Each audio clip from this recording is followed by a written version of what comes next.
Chris Whitford remembers his mother Cora as an extremely capable woman, well into her 80s. She was a good investor. She had kept share portfolios for most of her life, and she was quite a competent woman. Most people would have picked her that way. After selling her house, Cora Whitford wanted to update her old will to split her estate equally between Chris and his sisters. In 2011, she used the free will service with the Public Trustee of Queensland, a completely self-funded government authority who she made the executor of her estate. She wanted a simple will to be, that's what she went to the Public Trustee. She thought it would be simple. When Cora died in 2017, dementia was listed on her death certificate. Even though she displayed no sign of dementia when she'd made the will 6 years earlier, the Public Trustee had to investigate her mental capacity at the time to settle the estate. It was just this merry-go-round of looking for information, and they'd get a bit and it wouldn't be enough and they'd have to get some more. Even though the officer who prepared Cora's will was satisfied as to her mental capacity and none of her family was challenging it, the trustee launched an exhaustive investigation over the next 18 months. It cost the family many thousands of dollars. I suspected there would be a cost. I didn't suspect it would be $20,000. In fact, early in its investigation, the Public Trustee found crucial evidence about Cora Whitford's capacity. 730 has obtained a copy of its file. And here, in black and white, are the results of a mental ability test she did at her doctor's surgery just 3 weeks before she did the will.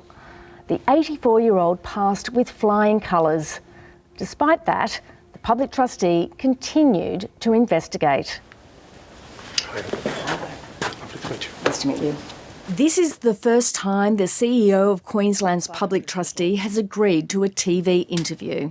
Thank you for agreeing to do this interview, Sammy. Thank you for having me. Okay, so it is clear that Mrs. Whitford had gone and had a mini mental test just weeks before she made her will. That's what lawyers want when they're making a will of somebody who's elderly.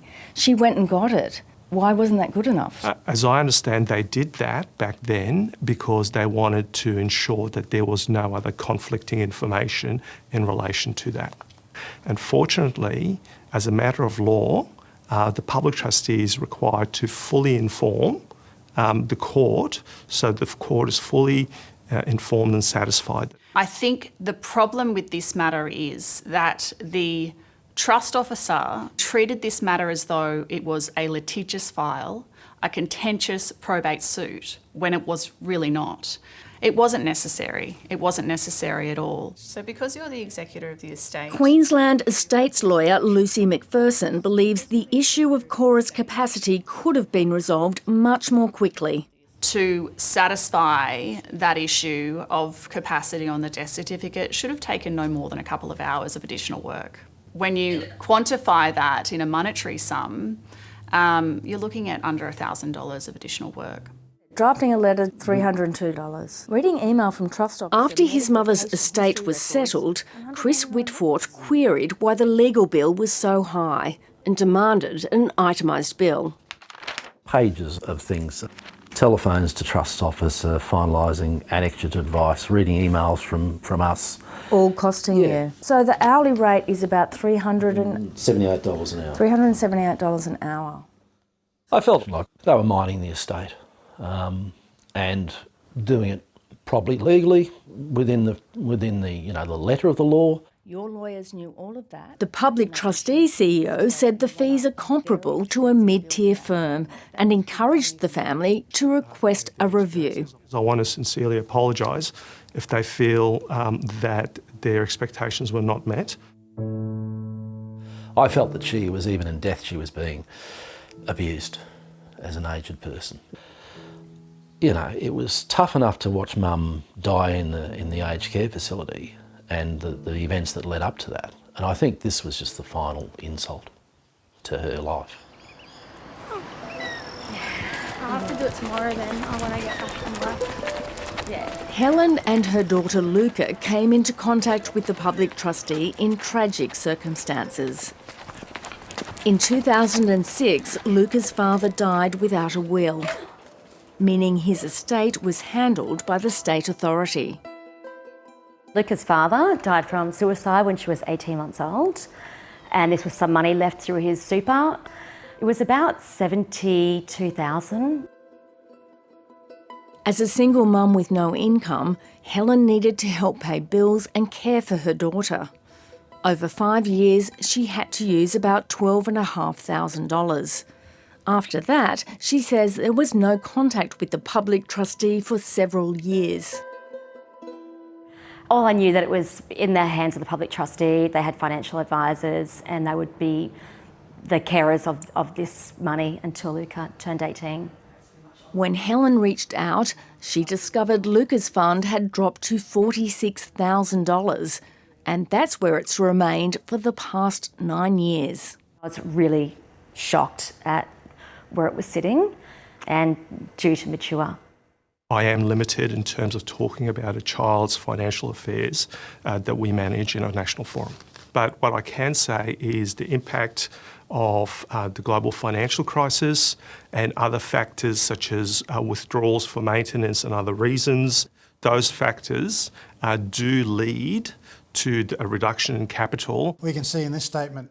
Dacian Moses, a financial planner, agrees the GFC caused the shares in Luka's fund to drop by thousands.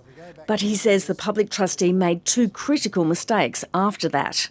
I would say they did the worst thing possible and sold those shares after they'd fallen in value and moved to cash. I would describe them as unforgivable. That's the big tragedy, is that money is now lost, and I don't think she can ever get it back. All of these payments relate to a fee of some kind, and I'm concerned at the amount of fees being charged for the service provided. It says cost of... Every year, the public trustee has charged fees for managing Luka's funds. No. After 16 years, it's taken over $14,000, eating up all her interest. That strikes me as fees for no service, which is something that financial services are, famous for. We had a Royal Commission into that. According to its website, the public trustee can charge clients hundreds of dollars a year for no transactions. So what was Luka getting for her annual fee that she was paying? So the fees that customers pay, they get the support and servicing of them in terms of paying maintenance and paying bills and things of that nature. But she didn't have any bills to pay, actually. That really does look like fees for no service, doesn't it? So the fees are for a service and those fees are comparable to many other public trustees. We didn't receive any support or services at all. Yeah, we don't know these people. The public trustee has just completed a review of its fees, but critics say the real problem is the self-funding model itself. I think that there is an inherent conflict of interest. The revenue-raising activities within the public trustee, when the public trustee is supposed to be serving the clients whom they are acting for. This is something that's been authorised by multiple parliaments so as to fund operations and so as to fund support for our vulnerable customers. The vast majority of the public trustee customers receive a quality service at an affordable price. Having said that, there is always room for improvement. Luka turns 18 soon and plans to take control of what's left of her father's legacy. It was just going to be an 18th birthday gift for Luka from her father. I certainly don't have any trust in the public trustee.